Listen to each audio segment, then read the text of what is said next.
सोनू। जी पापा। चल भाई, बहुत तेज धूप हो रही है, अब घर चलते हैं। अब नहीं हो रहा। मैंने आपसे कहा था कि आप रहने दो पापा, मैं कर लूंगा अकेले। हाँ हाँ, कहा तो था, पर तुझे अकेला कैसे करने दूं? इतना बड़ा खेत है, तैयार करने में समय तो लगेगा ना। हाँ वही तो मैं भी कह रहा हूँ पापा, आप घर जाओ, मैं करता हूँ। नहीं, तू भी साथ चल, रोटी वोटी खा लेते हैं, फिर शाम को आएंगे। पर पापा तब तक तो अंधेरा हो जाएगा। आप चलो ना, मैं आता हूँ। अरे जिद मत कर, चल मेरे साथ, आज की छुट्टी मान ले। अरे पापा, किसान की छुट्टी कभी नहीं होती। अरे मैंने कह दिया ना, अब तो हो गई आज छुट्टी, अब चल मेरे साथ। ये कहानी इन्हीं के छोटे से परिवार की है। किशन अपनी पत्नी गंगा, बेटे सोनू और बेटी मोना के साथ एक गांव में रहता था। गांव की आबादी ज्यादा नहीं थी, तो सभी के घर काफी दूर दूर बने हुए थे। खुद किशन का छोटा सा घर भी उसके बड़े से खेत के बीचों बीच बना हुआ था। फिर घर पहुंचकर, आ गए दोनों, चलो आ जाओ, मैं खाना लगाती हूँ। वैसे खेत का काम पूरा हो गया। कहाँ माँ? पापा कहने लगे कि आज छुट्टी है, तो मुझे भी अपने साथ छुट्टी मनाने ले आए। छुट्टी? मतलब? अरे गंगा, बाहर निकल कर देखो, कितनी तेज धूप है। में से कोई बीमार पड़ गया तो और मुसीबत। अच्छा, मोना कहाँ गई? वो कुएं से पानी लेने गई है। पिताजी कितनी बार कहा है आपसे, एक नल लगवा लो ना। पहले माँ और अब बेचारी मोना कितनी दूर से पानी भरकर लाती है हमारे लिए। तो क्या हो गया बेटा, तुम दोनों भी तो कितनी मेहनत करते हो हमारे लिए। हाँ माँ, पर नल तो होना ही चाहिए ना। ठीक कह रहा है तू। अच्छा चल, इस बार की फसल बिक जाने दे, अब की बार सबसे पहले नल खुदवाऊंगा। किशन से वादा लेकर सोनू के चेहरे पर संतोष था और वो खाना खाने लगा। तभी खाना खाते हुए, अच्छा मैं क्या कह रही थी सोनू के बापू? हाँ बोलो ना गंगा। इसकी शादी वादी करनी है कि नहीं? हाँ हाँ करेंगे ना, वो बढ़िया से करेंगे। रहने दो पिताजी, इतनी परेशानियां क्या कम है जो एक और मोल ले लूं। पत्नी परेशानी नहीं होती पगले, वो तो परेशानी से बाहर निकलने का जरिया होती है। देखना, बहू आ जाएगी तो किस्मत खुल जाएगी हमारी। हाँ भैया, माँ सही कह रही है। कह तो ऐसे रही हो माँ, जैसे वो आएगी तो आसमान से पैसा बरसने लगेगा। पहले कुछ पैसे वैसे इकट्ठा कर लें, फिर सोचेंगे इसके बारे में। ऐसे ही कई महीने बीत गए। किशन की फसल पककर तैयार थी। इस बार किशन की अच्छी फसल हुई थी। फसल से किशन को अच्छे पैसे भी मिले थे, तो वादे के मुताबिक किशन ने सबसे पहले घर में एक हैंडपंप खुदवाया और फिर उसी शाम। हाय, कितना मीठा पानी आ रहा है। सोनू के बापू, ये काम आपने अच्छा कर दिया। अब सुनो, इससे पहले कि कोई और बड़ा खर्चा आए, सोनू का ब्याह भी कर दो और उसके लिए कमरा भी बनवा दो। ना माँ, अभी तो।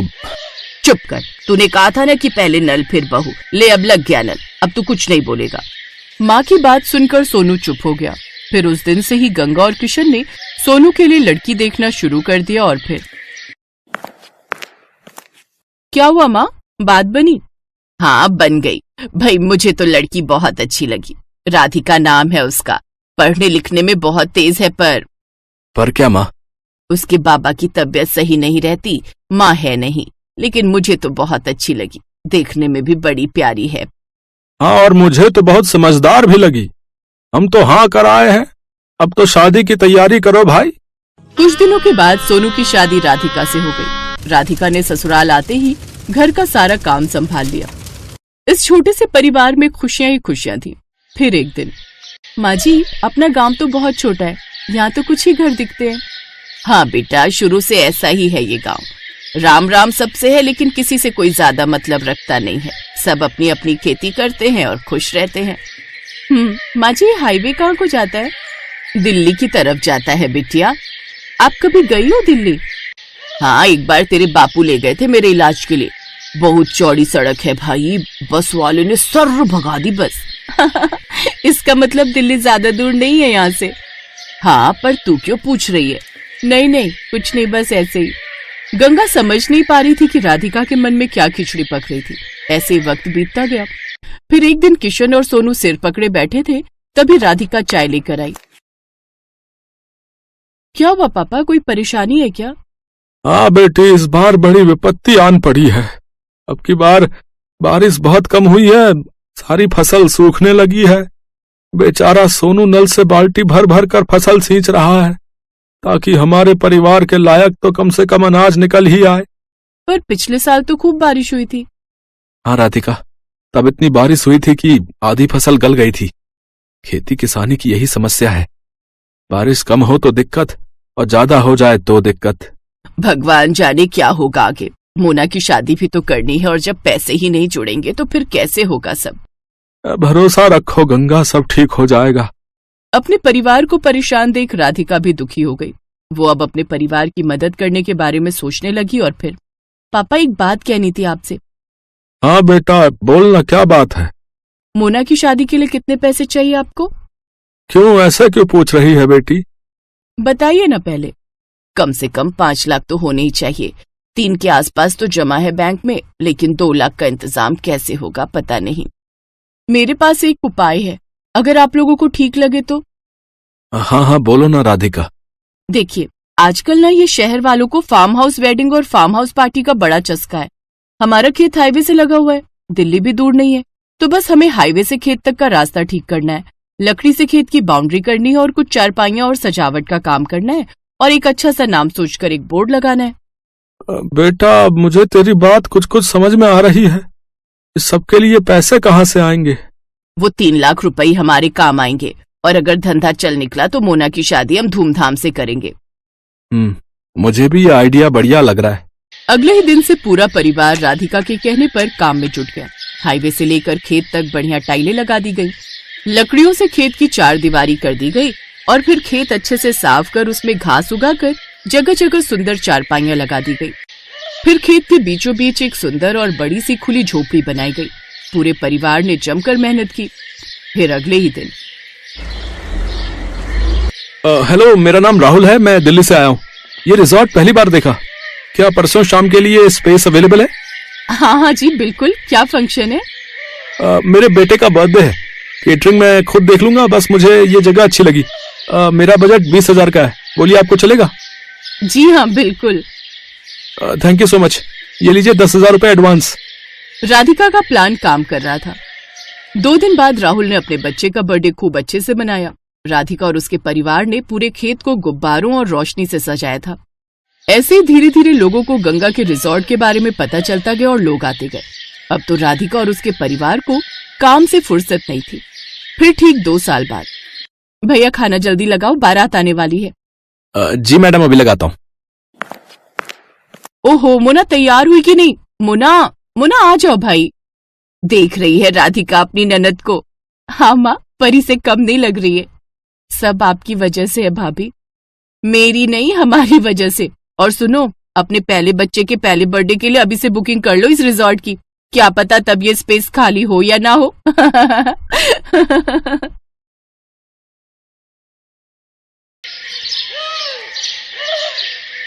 विदाई के वक्त सिमरन अपने पिता से लिपट कर खूब रोती है।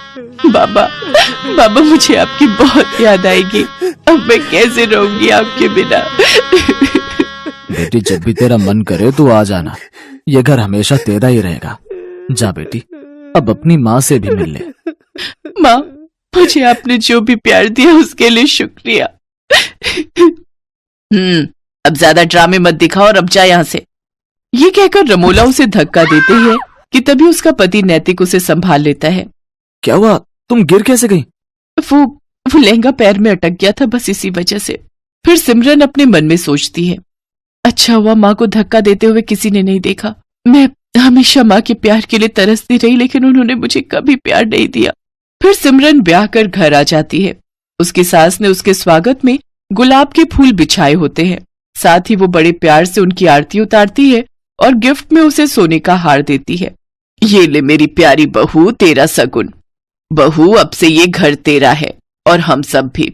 तुझे कुछ भी चाहिए होगा या किसी काम में मदद चाहिए हो तो हमें कहना। अच्छा, अब तुम दोनों थक गए होंगे, थोड़ी देर आराम कर लो, बाकी की रस्में फिर करेंगे। शुक्रिया माँ जी। सिमरन नैतिक के साथ कमरे में चली जाती है और आराम करती है। फिर दिन के 1 बजे उसकी नींद खुलती है। ओह गॉड, कितनी देर हो गई, मेरी पहली रसोई की रस्म भी अभी बाकी थी। माँ जी तो बहुत गुस्सा करेंगी। सिमरन जल्दी से बाथरूम की तरफ जाती है, लेकिन बाथरूम से नहाकर निकल रहा नैतिक सिमरन से टकरा जाता है और सिमरन फिर गिरने वाली थी कि तभी वो उसे संभाल लेता है। इतने में उनके कमरे में सिमरन की सास कमला आ जाती है। अरे बच्चों, ये क्या कर रहे हो? कम से कम दरवाजा तो बंद कर लेते। माँ, ऐसा कुछ नहीं है, वो तो बस हम टकरा गए थे। कोई नहीं बच्चों, अभी तो तुम्हारे दिन है खेलने कूदने के। चलो अच्छा, अब तुम दोनों फ्रेश होकर नीचे आ जाओ, खाना लग गया है टेबल पर। माँ जी मुझे माफ कर दीजिए, मेरी आंखें नहीं खुली। कोई बात नहीं बेटी, मैं समझती हूँ, शादी की थकान होगी अभी शरीर में। अपनी सास की बात सुनकर सिमरन सोचती है, माँ जी ने तो मुझे बिल्कुल भी नहीं डांटा, लेकिन जब मैं अपने घर पर एक बार लेट उठी तो माँ ने क्या हाल कर दिया था मेरा। हे भगवान, सुबह के 9 बज गए और ये अभी तक सोई पड़ी है। इतने बजे तक सोती रहेगी। अरे घर के काम धाम नहीं करने क्या?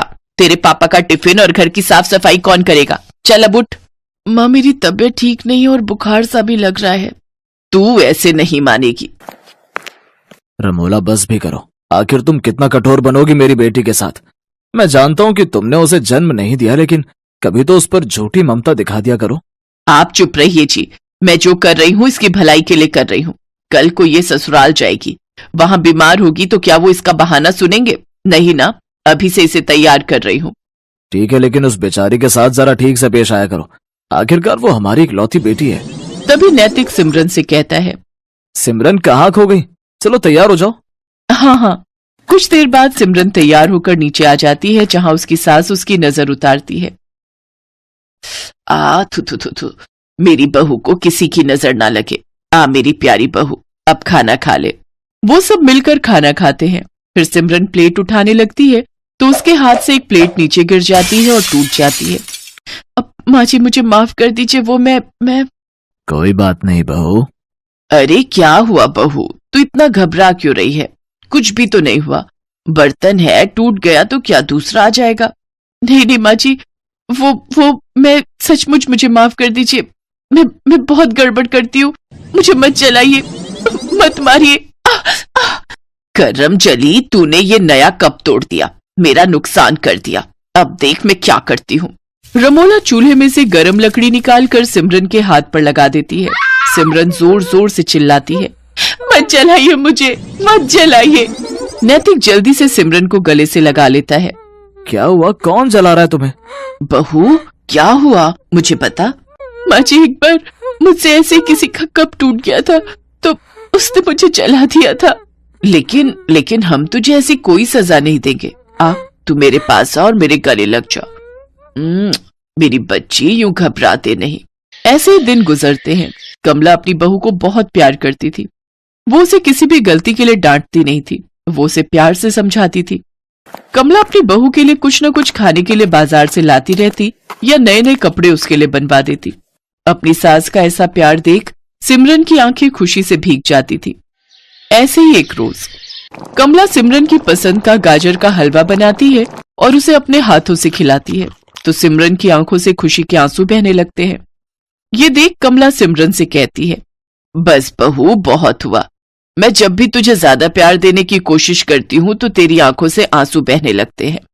आखिर क्या बात है बेटी, अपनी माँ समान सास को नहीं बताएगी? माँ जी आप तो बहुत अच्छी हो और मुझे बहुत प्यार करती हो, लेकिन तभी दरवाजे पर दूध वाला आता है। सिमरन को देखकर उसकी नजर उस पर फिसल जाती है और वो उसका हाथ पकड़ लेता है। छोड़ो छोड़ो मुझे, छोड़ो। एकदम मलाई की तरह मखमली हो तुम तो। तभी कमला भी वहां आ जाती है और उसे देखकर दूध वाला कहता है, माँ जी देखो ना, आपकी बहू मेरा हाथ पकड़ रही है। कमला जोरदार थप्पड़ उस दूध वाले को मारती है। नास पिटे, तू मेरी बहू पर इल्जाम लगाएगा, उसे छेड़ेगा, ये ले। कमला उसे मारकर वहां से भगा देती है। अपने ऊपर अपनी सास का भरोसा देखकर सिमरन रो पड़ती है और अपनी सास के गले लग जाती है। आप बहुत अच्छी हो माँ जी, आपने मुझ पर भरोसा किया, नहीं तो माँ तो। क्या माँ बहू, आप पूछ रही थी ना कि आपका ज्यादा प्यार पाकर मेरी आंखें नम क्यों हो जाती हैं? क्योंकि बचपन से लेकर आज तक मैं जिस प्यार के लिए तरसती रही, वो प्यार आपने मुझे दिया है। जब मैं 6 महीने की थी तभी मेरी माँ गुजर गई थी, तब बाबा दूसरी माँ लेकर आए ताकि वो मुझे माँ का प्यार दे सके, लेकिन उन्होंने कभी मुझे माँ का प्यार नहीं दिया और अब वो प्यार मुझे आपसे मिला। जैसे आज दूध वाले ने हरकत की, ऐसे एक बार मेरे यहाँ के दूध वाले ने मेरे साथ की थी, लेकिन माँ ने उसे गलत ठहराने की जगह मुझे ही गलत समझा था। कोई बात नहीं बहू, आज से मैं तेरी माँ हूँ और रमोला बहन ने भले ही तुम्हें प्यार ना दिया हो, लेकिन एक यशोदा बनकर तुम्हें पाला तो है, तभी तो मुझे इतनी प्यारी बेटी जैसी बहू मिली है। तभी दरवाजे पर रमोला और मनोहर खड़े होते हैं। ये सब बातें सुनकर उनकी आंखों में आंसू आ जाते हैं। रमोला को अपनी गलती का एहसास हो जाता है और वो सिमरन से माफी मांगती है। उस दिन के बाद सिमरन को अपनी सौतेली माँ और सास दोनों से बहुत प्यार मिलता है।